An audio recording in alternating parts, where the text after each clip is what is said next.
எல்லாருக்கும் வணக்கம்.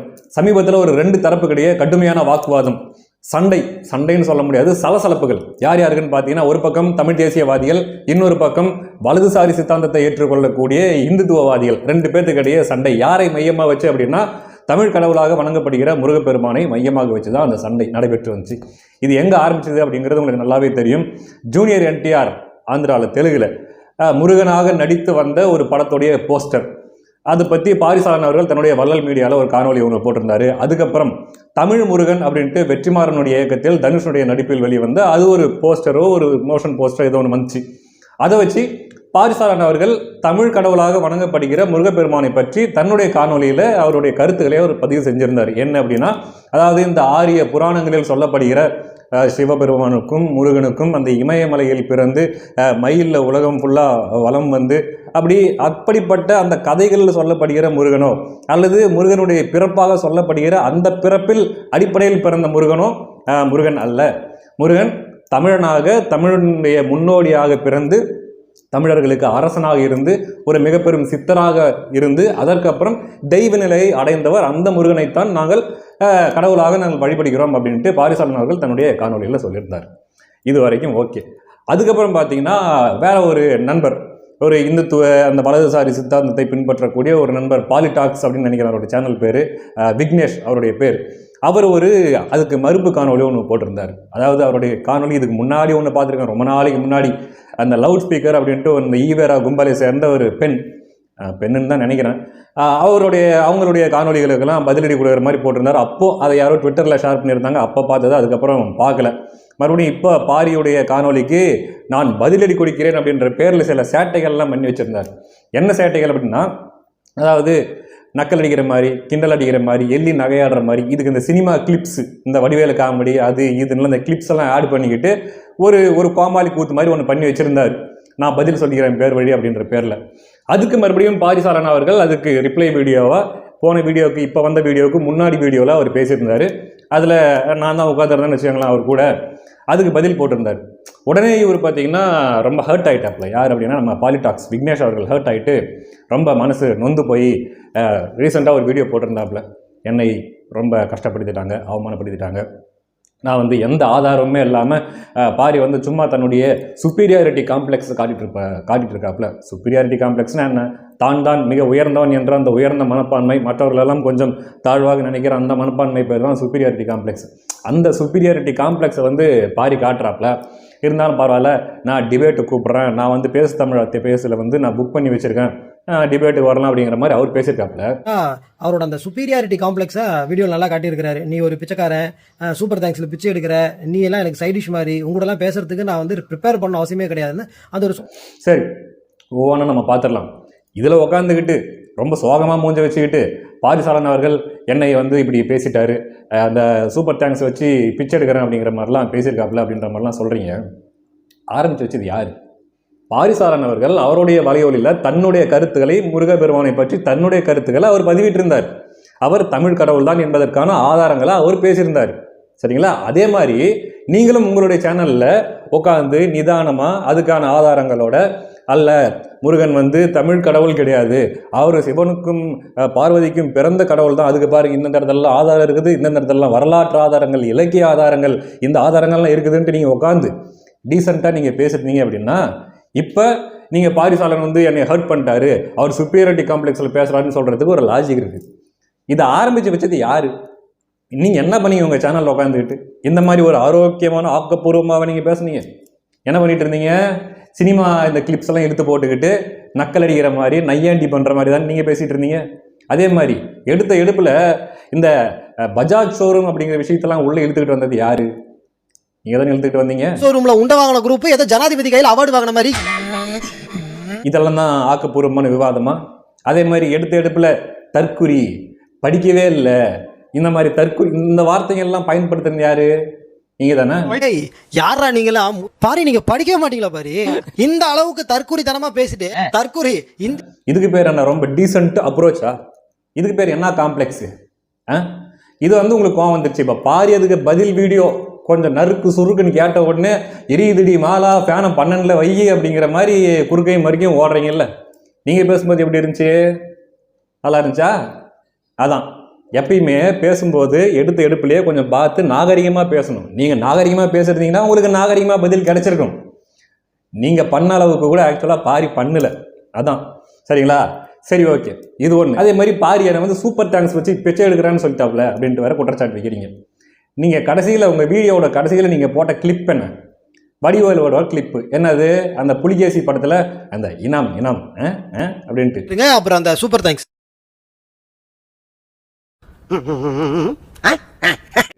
அது பார்க்கறதுக்கு எப்படி தெரியுது? ஆக்சுவலாக வடிவேலு அந்த இடத்துல என்ன பண்ணுறாரு? பிச்சை எடுக்கிறாரு. கரெக்டா? வெள்ளக்காரங்கிட்ட பிச்சை எடுக்கிறாரு. நீங்கள் அந்த டெம்ப்ளேட்டை எடுத்து நீங்கள் போட்டுக்கிட்டு சூப்பர் தேங்க்ஸில் இனாம் இனாம் அப்படின்னா அது பேர் என்ன?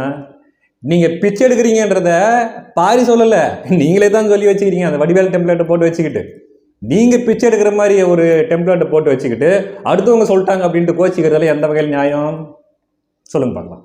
சரி, ஓகே, வாட் எவர். இந்த டிபேட் அப்படிங்கிற இடத்துக்கு வந்துட்டீங்க, நல்ல விஷயம். இங்கே ஒருத்தர் பேசுறது அங்கே ஒருத்தர் பேசுறதுன்றதை விட டிபேட், 2 பேரும் ஒரு இடத்துல உட்காரலாம், 2 பேர் பேசுறது எல்லாருமே கேட்கட்டும், கேட்டு அவங்க ஒரு முடிவுக்கு வரட்டும். அது ஒரு நல்ல விஷயம் தான், பாராட்டுக்குரிய விஷயம் தான். நீங்கள் டிபேட்டு ஒத்துக்கிட்டது உண்மையிலே பாராட்டுக்குரிய விஷயம், ரைட்? அதுக்கு நீங்கள் என்ன சொல்கிறீங்க? பேசு தமிழா பேசல நான் புக் பண்ணி வச்சிருக்கேன் அப்படின்னு சொல்கிறீங்க. இதில் கூடுதலாக ஒரு தகவல் வேறு சேர்த்து சொல்கிறீங்க. என்ன தகவல்? அதாவது பேசு தமிழா பேசுன்றது அவர்களும் தமிழ் தேசிய சிந்தனை கொண்டவர்கள் தான் அப்படிங்கிறீங்க. அது எப்போ? அது பேசு தமிழா பேசு யாருக்குன்னு தெரியும். நம்முடைய அண்ணன் ராஜவேல் நாகராஜன் அவர்களுடைய சேனல் அது. ஒரு காலத்தில் தமிழ் தேசியவாதி தான். இப்போ அவர் யார்? இப்போ யாருக்கு சப்போர்ட் பண்ணிட்டு இருக்கிறாரு? அவருடைய சேனலுடைய பார்வையாளர்கள்லாம் யாராக இருக்கிறாங்க? அப்போது பேசு தமிழா பேசு சேனலுக்கு நீங்கள் பாரிசாலன் அவர்களே நீங்கள் கூப்பிடுறீங்க அப்படின்னா உங்களுடைய நோக்கம் என்னவா இருக்குது? அந்த சேனலில் நீங்கள் 2 பேரும் பேசுனீங்கன்னா அந்த சேனலுடைய ஆடியன்ஸ் எல்லாம் யாராக இருக்கிறாங்க? உங்களோட ஆடியன்ஸ், அதாவது அந்த வலதுசாரி சிந்தனை கொண்ட ஆடியன்ஸாக இருப்பாங்க. அப்போ அவங்களாம் என்ன பண்ணுவாங்க? வந்து பாரிக்கு எதிரான கமெண்ட்ஸும் உங்களுக்கு ஆதரவான கமெண்ட்ஸும், அதே மாதிரி பாரி சொல்கிறதெல்லாம் தப்பு, நீங்கள் சொல்கிறது தான் சரி அப்படிங்கிற மாதிரிலாம் கமெண்ட்ஸ் எல்லாம் போடுவாங்க. அந்த கமெண்ட்ஸை வச்சு பாரியை நான் டிஃபீட் பண்ணிட்டேன் அப்படின்ட்டு நீங்களே வந்து என்ன பண்ணலாம்? வெளியே சொல்லிக்கலாம், அல்லது உங்களுக்கு நீங்களே பெருமைப்பட்டுக்கலாம். கரெக்டாக? இதுக்கு தான் உங்களுடைய நோக்கம். அதே மாதிரி இதுக்கு முன்னாடி நீங்கள் பண்ணிகிட்டு இருந்த வேலையெல்லாம் என்ன? ஆக்கப்பூர்வமாக பேசிக்கிட்டு இருந்தீங்களா, அல்லது இந்த மாதிரியான வீடியோ கிளிப்ஸு, இந்த வடிவேலு வீடியோ கிளிப்ஸு, அப்புறம் இந்த படத்தில் வர்ற இந்த நக்கல் நையாடி பண்ணுற கிளிப்ஸ் எல்லாம் எடுத்து போட்டுக்கிட்டு செல்ஃப் சாட்டிஸ்ஃபேக்ஷன்? கரெக்டாக? நீங்கள் பாரி சொல்கிற மாதிரி உட்காந்துக்கிட்டு முழுசாக உட்காந்து விளக்கி ஒவ்வொன்றுத்துக்கும் ஆதாரங்களோடு விளக்கிட்டு இருந்தீங்களா? இல்லை, இந்த சில்லற வேலை தானே பண்ணிகிட்டு இருந்தீங்க. அதே மாதிரி நிறைய பேர் கமெண்ட்டில் வந்து கேட்குறாங்கல்ல, 8 நிமிஷம் வீடியோவில் வந்து அவர் அடிச்சு தள்ளிட்டு போயிட்டாரு, அதுக்கு உட்காந்து பாரி 3/4 மணி நேரம் வீடியோ போடணும் உட்காந்துக்கிறாப்புல, கதறாவில் அப்படின்லாம் நிறைய பேர் பேசிகிட்டு இருந்தீங்க. ஏப்பா, ஒன்றும் இல்லாமல் ஒரு நுனிப்புல் மேய்ஞ்சிக்கிட்டு அல்லது அங்கங்கே யாரோ ஒருத்தர் அங்கே இப்போ சோஷியல் மீடியாவில் போடுற அந்த தகவல்களெல்லாம் அப்படியே கொஞ்சம் வாரி வலிச்சு எடுத்துக்கிட்டு வந்துக்கிட்டு அதுக்கு 4-5 சினிமா கிளிப்ஸை ஆட் பண்ணிக்கிட்டு அப்படி போட்டு போகிறது ரொம்ப ரொம்ப ஈஸி. ஓகேவா? அது பண்ணுறது ஒரு பெரிய விஷயமே கிடையாது. சின்ன பையன் கூட பண்ணிட்டு போயிடுவோம். நிறைய பேர் பண்ணிட்டுறாங்களே, சினிமாவுக்கு பண்ணுறாங்க, டிவி ஷோஸ், இந்த பிக் பாஸ் அது இதுன்ட்டு, அப்புறம் கிரிக்கெட்டு, எல்லாத்துக்கும் இந்த மாதிரி இந்த சினிமா கிளிப்ஸை ஆட் பண்ணிக்கிட்டு பண்ணிட்டு போகிறாங்களா, ட்ரோல் பண்ணிட்டு போகிறாங்களா. இதெல்லாம் பெரிய திறமையா? இதுக்கு ஒரு டேலண்ட், முதல்ல இதுக்கு திறமை வேணுமா? யார் வேணால் பண்ணிட்டு போயிடலாம், ரொம்ப ஈஸியான வேலை. ஆனால் ஒரு விஷயத்தை படித்து இலக்கியங்கள்லேருந்து, சங்ககால இலக்கியங்கள்லேருந்து, அதுபோக திருக்குறள், இன்னும் மற்ற பல நூல்கள்லேருந்து ஆதாரங்களை எடுத்து அதை திரட்டி அதை ஒவ்வொன்றுத்துக்கும் விளக்கமாக சொல்கிறது இருக்குது பாருங்க, அதுதான் கஷ்டம். ஸோ விக்னேஷ் பண்ணுறது ஈஸி, பாரி பண்ணுறது தான் கஷ்டம். அதை முதலில் இந்த நண்பர்கள் கொஞ்சம் முதல்ல அதை தெரிஞ்சுக்க. ஓகே, ரைட்டு, டிபேட்டுக்குன்னு வந்தாச்சு இல்லை? ஓகே, இப்போ வந்து ஒன்று பண்ணலாம். டிபேட் பண்ணுறதா இருந்தால் இன்கேஸ் அது எந்த ஸ்டுடியோவில் டிபேட் பண்ணுறது, எந்த இடத்துல பண்ணுறதுன்றது நீங்கள் அதை பேசி முடிவு பண்ணிக்கோங்க. அதுக்குள்ளே வர்றதுக்கு எனக்கு எந்த ரோலுமே கிடையாது. ஜஸ்ட் நான் சொல்கிறது என்ன அப்படின்னா, ஒரு பார்வையாளனாக இப்போ வீகன் டிபேட்னு ஒன்று பண்ணாங்க. அரவிந்த் அனிமல் ஆக்டிவிஸ்ட் அப்படின்ட்டு ஒருத்தர் வந்தார், சரிங்களா? வீகன் தான் கரெக்டுன்னு அவர் இல்லை அப்படின்றது பாரியோடைய வாதமாக இருந்துச்சு. ஓரளவுக்கு ஆரோக்கியமான விவாதமாக தான் அது போச்சு. சில இடங்களில் அரவிந்த் அவர்கள் தன்னுடைய இம்மெச்சூரிட்டியை காட்டினாலுமே கூட ஓரளவுக்கு டீசெண்டாக தான் அந்த விவாதம் போச்சு. அது வள்ளல் மீடியாலும் ஒளிபரப்பப்பட்டுச்சு. அந்த அரவிந்த் அவருடைய சேனல், அது பேர் என்னன்னு தெரியல, அவருடைய சேனல்லையும் ஒளிபரப்பப்பட்டுச்சு. 2 ஆடியன்ஸும் பார்த்தாங்க. அப்படி அந்த மாதிரி எந்த இடத்துல நடத்தினாலும் பாரி அவர்களுடைய கேமராமேன், அவருடைய கேமரா, அதே மாதிரி இந்த நண்பர் இவருடைய கேமராமேன், அவருடைய கேமரா, 2மே எடுக்கட்டும். 2மே ஃபுல் வீடியோவும் ரெக்கார்ட் பண்ணிட்டோம், 2 சேனல்லையும் போட்டோம். இல்லைன்னா ஒருவேளை பேசு தமிழா பேசு சேனலில் நீங்கள் அரேஞ்ச் பண்ணி வச்சிருக்கிற அந்த இடத்துல மட்டும் உங்கள் சேனலில் மட்டும் நீங்கள் எடுத்தீங்க அப்படின்னா அதுக்கு என்னென்ன முக்தார் வேலையெல்லாம் நீங்கள் பண்ணுவீங்க அப்படின்றது உலகத்துக்கே தெரியும். ஆனால் அந்த வேலையில் 2 பேருமே எடுக்கட்டும், 2 சேனல்லையுமே போட்டும் மக்கள் பார்த்து இது எது லாஜிக்கலாக இருக்குது, எது இல்லாஜிக்கலாக இருக்குது, எது ஏற்கக்கூடியதாக இருக்குது, எது தமிழர்களுக்கு ஏற்கக்கூடாததாக இருக்குது அப்படிங்கிறத மக்கள் பார்த்து தெரிஞ்சுக்கணும். அதே மாதிரி அந்த பாலிடாக்ஸ் வீடியோவுக்கு பதிலடி கொடுக்குற வீடியோவில் பாரி கூட நான் உட்கார்ந்துருந்தேன்ற ஒரே காரணத்துக்காக என் மேலே வந்து எல்லாம் பாய ஆரம்பிச்சிட்டானுங்க. யார்? இந்த வலதுசாரி நண்பர்கள் தான். இவனுக்கும் இவன் ஒரு கிறிஸ்தவன், இவனுக்கும் முருகனுக்கும் என்ன சம்பந்தம், இவனை எதுக்கு அங்கே உட்கார வச்சிருக்கிற அப்படின்ற மாதிரி நிறைய பேச ஆரம்பித்தாங்க. சரி ரைட்டு, அது ஒரு பக்கம் இருக்கட்டும். இன்னொரு பக்கம் பார்த்தீங்கன்னா இதுக்கு முன்னாடி நானே ஒரு ட்வீட் ஒன்று ட்விட்டரில் போட்டு வச்சிருந்தேன். அது எப்போ அப்படின்னா, ஃபாத்திமா ஃபர்ஹானா, நாம் தமிழர் கட்சியை சேர்ந்த ஃபாத்திமா ஃபர்ஹானா அவர்கள் ஒரு விவாதத்தில் கலந்துக்கிறாங்க. அது என்ன விவாதம் அப்படின்னா, முருகன் தமிழ் கடவுளா அல்லது இந்த புராணங்களில் சொல்லப்படுகிற கடவுளா அப்படின்ற அந்த விவாதத்தில் அவங்க கலந்துக்கிட்டாங்க. அப்போவே நான் ஒரு ட்வீட் ஒன்று போட்டிருந்தேன். என்ன ட்வீட் அப்படின்னா, இங்கே பாருங்கள், நம்ம ஒரு மாற்று மதத்தை பின்பற்றக்கூடியவர்கள் அப்படிங்கிற அடிப்படையில், நான் ஒரு கிறிஸ்தவன் அல்லது நீங்கள் ஒரு இஸ்லாமியர் அப்படிங்கிற அடிப்படையில் அந்த விவாதத்தில் கலந்துக்கிறது அந்த அளவுக்கு முறையாக இருக்காது. ஏன்னா அந்த விவாதம் என்ன, முருகன் தமிழ் கடவுளா அல்லது அவர்கள் சொல்கிற அந்த புராண கடவுளா அப்படிங்கிறது தான் அந்த விவாதம். தமிழ் கடவுளா புராண கடவுளா அப்படிங்கிறது தான் அங்கே இருக்கக்கூடிய விவாதம்.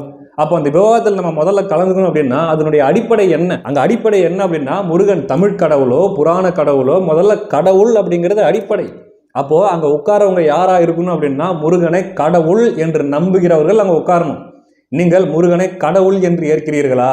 இப்போ நானாக இருக்கட்டும் அல்லது மற்ற மாற்று மதத்தை சேர்ந்தவர்கள் யாராக இருக்கட்டும், முருகனை நம்முடைய முன்னோடியாக, முன்னோராக, முப்பாட்டனாக, ஆன்செஸ்டராக, நம்முடைய முன் தோன்றலாக நம்ம இருக்கிறோம். அப்படின்னும் போது அந்த இடத்துல டிபேட்டில் யார் உட்கார்ந்தா கரெக்டாக இருக்கும்?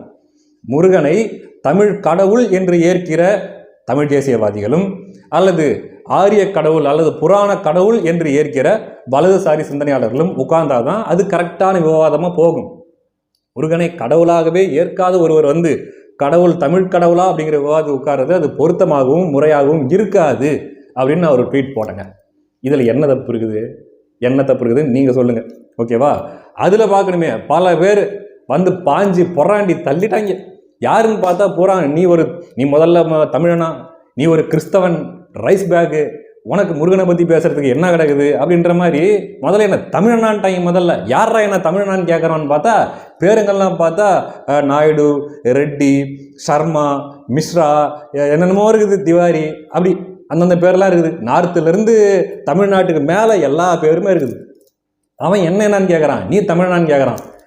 சேர்றாப்பா சாமி, முருகனுக்கு எனக்குன்னு சம்மந்தம் இருக்குதான்னு கேட்குறான். ரைட்டு, நான் ஒரே ஒரு கேள்வி நான் கேட்குறேன் இந்த இடத்துல. முருகன் தமிழ் தேசியவாதிகள் பார்வையில், தமிழர்களுடைய பார்வையில் தமிழ் கடவுள், கரெக்டா? ஓகே, அதை 2 பார்ட்டாக நீங்கள் பிரிச்சுக்கலாம். கடவுள் அப்படிங்கிறது ஒரு பக்கம் வச்சுக்கோங்க, தமிழர் அப்படிங்கிறது ஒரு பக்கம் வச்சுக்கோங்க.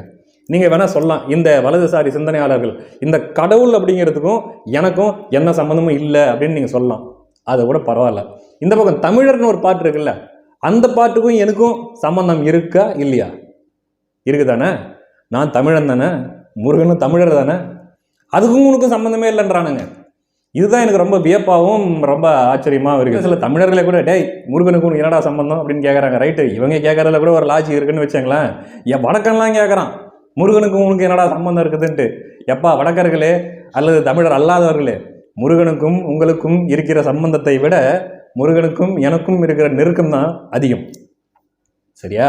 அதை நீங்கள் ஏற்றுக்காமல் போனீங்கன்னா அது உங்களுடைய அறியாமை, அவ்வளோதான் என்னால் சொல்ல முடியும். அதையும் தாண்டி ஒருபடி மேலே போய் என்ன பண்ணுறாங்க அப்படின்னா, அதாவது இன்னொரு ரிலீஜியஸ் அப்யூஸ், கிறிஸ்டியானிட்டியை வந்து அப்யூஸ் பண்ணுறது, கிறிஸ்துவ வந்து அப்படி இப்படின்னு பேசுறது, அல்லது மேரி அவங்கள வந்து அப்படி இப்படின்னு பேசுறது, அல்லது அது ஒரு டெசர்ட் கல்ட் அப்படின்ட்டு ஒரு பேர் வைக்கிறது, ரைஸ் பேக் அப்படிங்கிறது, என்னென்ன மோயிஸ்டத்துக்கும் பேசிகிட்டு இருக்கிறாங்க. அவங்களுக்கு என்ன நினைப்பு அப்படின்னா, இப்படிலாம் பேசிட்டா நான் ஹர்ட் ஆயிடுவேன், நான் ட்ரிகர் ஆயிடுவேன், எனக்கு வந்து உரைச்சிரும், எனக்கு வந்து இன்னும் மனசு கஷ்டமாக போயிடலாம் நினைக்கிறாங்க. நான் எதியாக கஷ்டப்பட போகிறாங்க? நீங்கள் பேசுகிற எந்த வார்த்தையுமே எனக்கு துளி கூட பாதிக்காது, எனக்கு கொஞ்சம் கூட உரைக்காது. ஏன்னு கேட்டிங்கன்னா, கடவுளை காப்பாற்றுற இடத்துல நான் இல்லை, கடவுளை டிஃபெண்ட் பண்ண வேண்டிய அவசியம் எனக்கு இல்லை. புரியுதா? கடவுள் தான் என்ன காப்பாற்றணும், நான் அவரை காப்பாற்றக்கூடாது. ஓகேவா? இந்த விஷயத்த சொன்னால் மேலே கோவப்பட்டாலும் கோவப்படுவாங்க, அல்லது இதையே மாற்றி திருச்சி பார்த்தீங்களா இவன் கிறிஸ்டியானிட்டி எப்படியெல்லாம் சொல்கிறான்னு சொல்லுவாங்க. சொல்லிட்டு போட்டோம், இதை கூட சொல்கிறதுக்கு தைரியம்லாம் எனக்கு என்ன கிடைக்குது? பாருங்க, ஒன்றும் இல்லை. கிறிஸ்து பைபிளில் கடைசியில் அந்த சிலுவையை சுமந்துக்கிட்டு போகும்போது தலையில் முள்கிரீட்டத்தை வச்சுக்கிட்டு உடம்பெல்லாம் காயத்தோட தள்ளாடிக்கிட்டு கீழே விழுந்து எந்திரிச்சு தடு மாதிரி நடந்து போகும்போது அவர் சவுக்கால எல்லாம் அடித்து காயப்படுத்தும் போது சுற்றி கூடியிருந்த மக்கள் எல்லாமே அழுவாங்க, ஒப்பாரி வைப்பாங்க, கதறுவாங்க. அதை பார்க்கும்போது இயேசு கிறிஸ்து அவங்களை பார்த்து சொல்லுவார், நீ எனக்காகலாம் அழாதீங்க, உங்களுக்காகவும் உங்கள் பிள்ளைங்களுக்காக அழுவுங்க. பச்சை மரத்துக்கு இந்த கத்தினா பட்டை மரத்துக்கு என்ன கத்தின்னு கொஞ்சம் யோசிச்சு பாருங்க அப்படின்ட்டு சொல்லாப்புல. அந்த மாதிரி அவர் சொல்கிறது என்ன, என்னைக்காகலாம் நீ கவலைப்படாத, நீ உனக்காக கவலைப்படு, நீ தான் பரிதாபமான நிலைமையில் இருக்கிற அப்படிம்பார். அந்த மாதிரி அவரை பற்றி நீங்கள் பேசுறதுனால எனக்கு என்ன வரப்போகுது, இல்லை அவருக்கு தான் என்ன வரப்போகுது, இல்லை யாருக்கு தான் என்ன வரப்போகுது?